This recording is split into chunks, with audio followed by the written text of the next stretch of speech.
Phone tapping కేసులో మాజీ CM విచారణకు వెళ్లాల్సిందే అన్నారు బీజేపీ రాష్ట్ర అధ్యక్షుడు రామచంద్రరావు. కేసీఆర్ చట్టాలను గౌరవించాలని సూచించారు. సీఎం హోదాలో ఉండగా మోదీ కూడా విచారణ ఎదుర్కొన్నారని చెప్పారు. సిట్ విచారణకు వెళ్లే వారంతా షో చేస్తున్నారని, రేపో మాపో బీఆర్ఎస్ వాళ్లు జైలుకు వెళ్లడం ఖాయమన్నారు రామచంద్రరావు.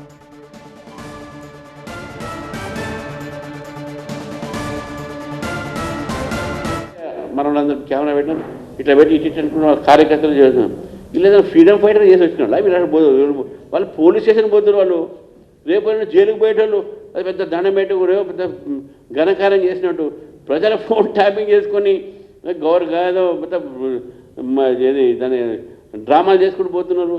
దాన్ని నమస్తలు పెట్టుకుంటూ అది పెట్టుకుంటూ వీళ్ళు కేసీఆర్ గారు వారు కోఆపరేట్ చేయట్లేదని చెప్పారు. నేనంటే నోటీస్ అనే యాక్టింగ్ ఉన్నప్పుడు కూడా కనీసము మనం గౌరవించాలి చట్టాలను. నరేంద్ర మోదీ గారు ముఖ్యమంత్రి ఉన్నప్పుడు వారి ప్రభుత్వంలోనే సిట్ ఒకటి ఏర్పడింది. సుప్రీంకోర్టు ఒక పర్యవేక్షణలో సిట్ నరేంద్ర మోదీ గారు నోటీస్ ఇచ్చింది. నరేంద్ర మోదీ గారు 10 గంటలు వారిని విచారించారు. 10 గంటలు ఆ వీడియో మొత్తం కూడా సుప్రీంకోర్టు విచారించింది.